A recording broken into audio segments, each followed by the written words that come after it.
You will increase your efficiency 20% if you learn to do the tough things first, the ones you don't want to do. Ray Zinn now imparts his management philosophy in Tough Things First. In this series, Zinn covers it all, from the essence of human happiness. If you're going to make it a consistent practice of working Saturdays just because you think you've got to work 80 hours a week to be successful, you're just flat out wrong. To the downside of venture capital. People said, well, don't sweat the small things. Well, I guarantee if you don't sweat the small things, the big things are going to become a mess. And the essence of entrepreneurial discipline. Don't want to wait until you jump off the cliff to grab a parachute. Now here's Ray Zinn, Silicon Valley's longest-serving CEO. I'm Rob Artigo, former Bay Area radio personality and your host for this edition of the Tough Things First podcast with Ray Zinn, the longest-serving CEO in Silicon Valley history. Hello, Ray. Hi, Rob. Well, Ray, this is, as we do a couple of times a month, a special edition of the podcast where we're on video. So if anyone wants to watch this instead of just listen to it, you can go to toughthingsfirst.com, find this podcast, and then click on Watch Now, and then you'll be zoomed literally to Ray's YouTube channel where you'll be able to watch the video instead. And we look great on video, so check it out if you haven't already. Today's question, Ray, cuts to the heart of any organization facing division. You know, who's on my team? And right now, I mean, not just in our organizations, but in our country, it feels like we're in the middle of a verbal civil war. So we have heated disagreements, fractured trust, and people questioning loyalties all over the place. The tough thing is figuring out how to rebuild the team without papering over the real problems. So Ray, in your experience leading through tough times, what does it actually take to answer who's on my team and then bring everyone back together again in the end? That's a good one, Rob. This is one that I've been concerned about for some time. There's a saying, there's no I in team. No I, I in team. And we talk about that a lot as we look at teams, because a team that is focused on itself, we call those guys that are not team players. They're grandstanders. They want to always have the ball and run with the ball, and they don't involve the team. The best sports teams are the ones that work well together. And I think it's interesting that in the political environment, which is the thing that we're focusing on today, there appears to be no team unless you look at the civil war that's going on, the verbal civil war. The one group says, "Well, we're all working together," and the other groups, somewhat fractured. But they're not a team in the sense of the word, pulling for the same goal or the same result, and that's the thing we have to be concerned about. So how do you pull a team together? How do you get the group dynamic to be together? Because you have to have a common goal, and I think that's what's missing is that defining what is the goal, and no matter what the problem or issue is. We need to say what is our goal? What is it we need to work together on? If we're not together on the goal, then the result's going to be chaotic. It's just like again going back to a sports team. If the goal is not to defeat the opposition, then what is the goal? Now it appears that in the political environment, there's a lot of let's defeat the opposition instead of looking at we're a team. Even in a sports environment, if you say, well, our goal is to please the people that are watching the game, then you say, well, okay, can you please both sides? Because you in a football game or basketball, there are two opposing teams. But it's called teams with an S, not team. And so I found this true in running my company, Mike Krell, that if we don't have cross-pollination, if there's not a group dynamic where we're all trying to achieve the same thing, we form these silos. And so I don't know if all of us are rooting for the same team. Are we rooting for, one political group, or rooting for the other political group? But they don't succeed in a common goal if they don't work together.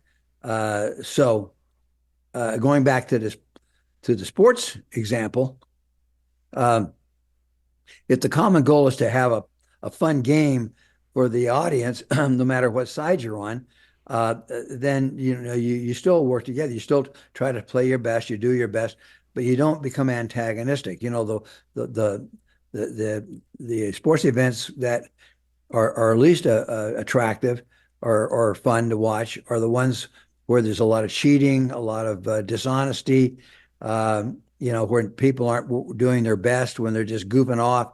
That's not going to be good for the audience. And I see that in the political environment, that we're not trying to please the audience or the country as a whole. Whenever you're running an organization, no matter where you are in that organization, you should seek to have a common goal, even if there is opposition between the two parties, or the two silos, or the two departments. So the first thing is define the goal. Okay, what it is that we want to achieve, and it should be common, meaning should be that we both want the same thing. And then you work, you find out, even though you may have differences, you try to find ways to work together so that the common goal is reached. So we'll refer to this as the common goal. Let's take, for example, this TSA thing. The common goal for that department, TSA, is to get the people through the line as quick as possible and onto their flight, not tying them up in endless lines and making it difficult and problematic for them. That should be the goal. And then we say, okay, how do we accomplish that goal? Well, we have to have the staffing. We all have to have the procedures, and everybody working at the same level. And then we try to move the people through as quick as possible. So, but we don't, the common goal appears to be, and this is, again, using this example, the common goal for this TSA issue is to make the people who are trying to get to their flight angry and upset, but not necessarily at the TSA people, but be upset at the leaders. So it's up to the leaders, as you would, to see that common goal is to get those people through onto their flight as quick as possible. And if they don't do that, if that's not their goal, then they all should be fired. So this is the situation that we face now, and the government especially, is that we don't fire these people often enough. We should have people that want to work together, even though they have differences. So I think the key is to overcome the difference so that you don't have this verbal civil war that's going on. It's very uncomfortable. I'm not enjoying it. I'm sure the people watching this podcast are not enjoying it. We need to find a way to have commonality in our objectives. Yeah, and unfortunately, with the political environment, we have a lot of people who are very loyal fans of a very loud person, one loud person. And then over here, you have another group of people who are constituents of that, or supposedly constituents of that person. And they make enough noise where they get all the attention, and then they just move on. We'll end this podcast, Ray. That was a great explanation of what was going on here. I want people to join the conversation at toughthingsfirst.com. Your questions, of course, listeners, are always welcome, as long also your comments. And if you want to rate this podcast at your favorite platform, please do, because we need the attention and we want it, and we appreciate whatever you have, whatever input you have. Follow Rob, what we got to do, what we have to do is we have to get our audience to invite others to join because these are difficult things to achieve are these podcasts.